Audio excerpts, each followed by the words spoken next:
Toto Wolff will have a very delicate situation on his hands next year. Decide whether he offers long-term contracts to his drivers, knowing fully well that Max Verstappen is still an option beyond 2026. The future of Russell and Antonelli in Mercedes is all but safe. And in case you wondered why, we'll make sure to explain everything properly in this video. The world of Formula One is once again at the edge of transformation, with the upcoming 2026 regulations already stirring a storm of debate long before the first car is even rolled out of the garage. The governing body, the FIA, has put forward a set of rules that aim to push the sport towards sustainability, safety, and technical innovation. However, this ambitious overhaul has been met with mixed emotions from drivers, teams, and fans alike. What was intended to be a leap forward into a new era of motorsport has, at least initially, created more uncertainty than clarity. Concerns have been raised not only about how these changes will affect competition on track, but also about how the drivers themselves will adapt to cars that promise to be very different from what they currently command. The biggest headline grabbing. Well, point has been the predicted drop in lap times.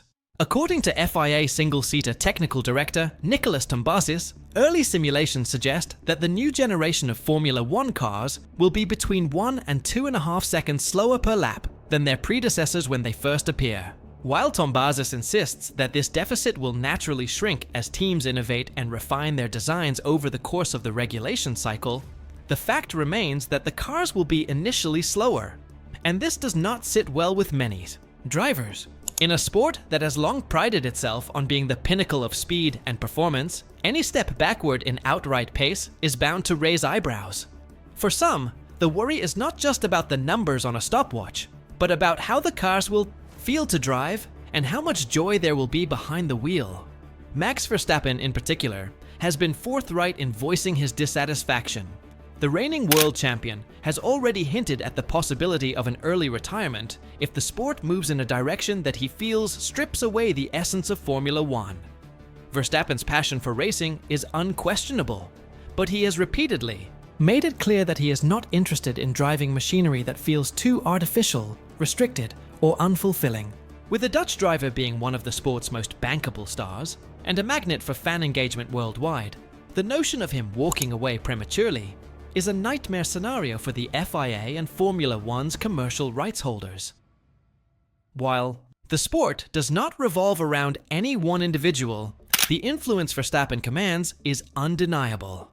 His departure, triggered by dissatisfaction with technical regulations, would create shockwaves across the grid and beyond, potentially impacting the sport's popularity and commercial appeal. And Verstappen is not alone in his skepticism. Lance Stroll has also criticized the new rules, suggesting that Formula One is becoming over-engineered and over-regulated to the point of losing its natural spirit. He argues that the essence of the sport, raw competition and unrestrained speed, is being chipped away by layers of artificiality. To him, the increasing number of restrictions and prescribed solutions risks stripping Formula One of the excitement that comes from freedom of design and the uniqueness of cars built by different teams. Similarly, Charles Leclerc, referred to here as Lair, has expressed his unease about the learning curve that the new regulations will impose. He believes that drivers will effectively have to unlearn much of what they know about how to drive a Formula One car and start fresh from a blank page. While Leclerc frames this as a challenge he is willing to embrace, he is also candid about the strangeness of having to erase muscle memory built over a lifetime in motorsport. For a driver who has been competing since childhood, the notion of forgetting what you know in order to adapt to a completely different style of car is both daunting and disorienting. Tombazis, however, remains unconvinced by such worries. From his perspective, too much emphasis is being placed on lap times and the initial unfamiliarity of the new cars.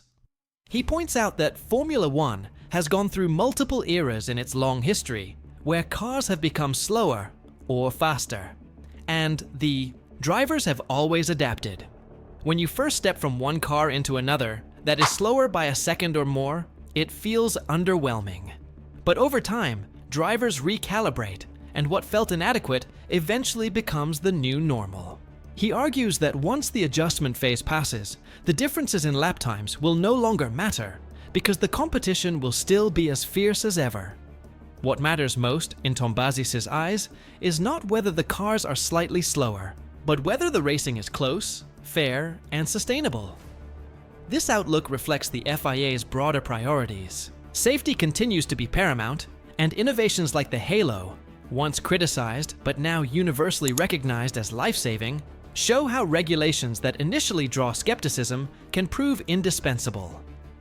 Sustainability is another pillar, with the new regulations aiming to achieve a 50-50 power split between the internal combustion engine and electric power. This is a monumental step in hybridization, but one that is still unproven at Formula One's extreme level of performance. Drivers worry that this division may make the cars less exhilarating to drive, robbing them of the visceral connection they currently enjoy with machinery that is raw, loud, and relentlessly fast. It is this fear of over-artificialization that keeps resurfacing in discussions. Stroll's comment that there are tons of rules ruining the sport's nature resonates with a segment of fans who already feel Formula One is too controlled.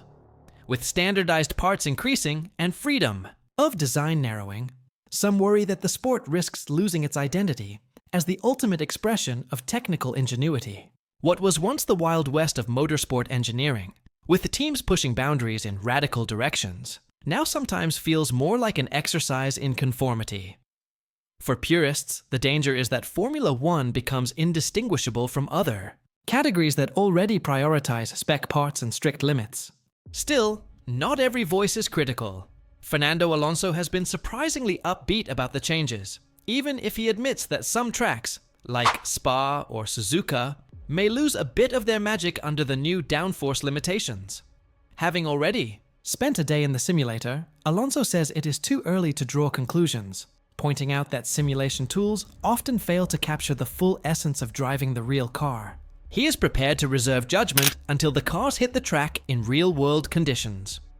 What Alonso finds appealing is the challenge of adaptation. For a driver who has built a career on versatility and longevity, the chance to reinvent himself, yet again in a new regulatory landscape, is something he embraces. Lewis Hamilton, too, has spoken positively about the direction of innovation. For Hamilton, Formula One has always been about evolution and development. Each regulatory reset forces teams and drivers to dig deeper, think differently, and find fresh solutions. While he acknowledges that there is risk involved, that the new rules could either elevate or damage the sport, he sees the steep learning curve as part of the attraction. Hamilton has lived through several regulation changes since his debut in 2007, and each time he has watched the sport eventually thrive as new challenges spurred fresh ideas. For him, 2026 represents another chapter in this ongoing story of reinvention. At the same time, even optimists like Hamilton and Alonso concede that there are uncertainties.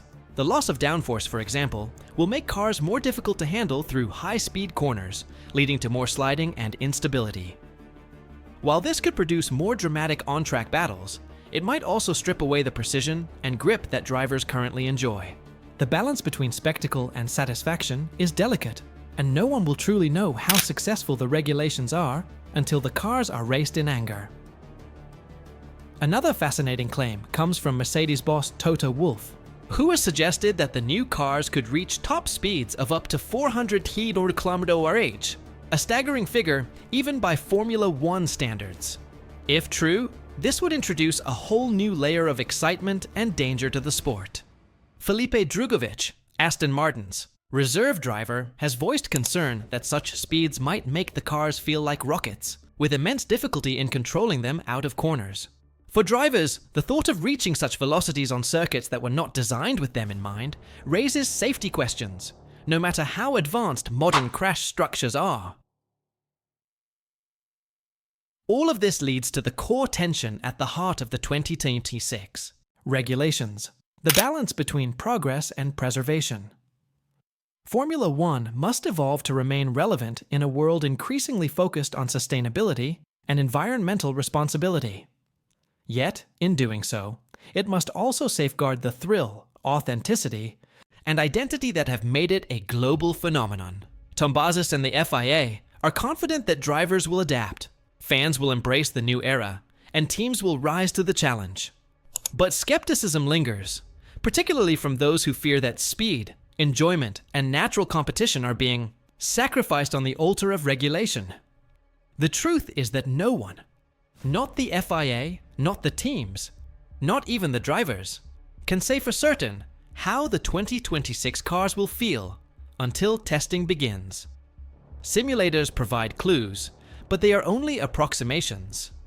Past experience shows that initial skepticism often fades once the cars are on track, as drivers and engineers unlock performance that simulations fail to predict. Yet history also warns us of the dangers of imbalance, as seen in 2014, when one team gained a dominant advantage under new hybrid rules, sapping the competitiveness of the sport. The FIA is adamant that such a scenario will not be repeated, but the possibility still looms in the minds of many. Looking ahead, the grid in 2026 could shift dramatically. Established giants like Mercedes and Ferrari may leverage their engine prowess to seize an early advantage. Aston Martin too is being touted as a potential frontrunner given their heavy investment and early focus on the new regulations. Meanwhile, other teams may struggle initially, falling behind in the steep learning curve that accompanies any radical change.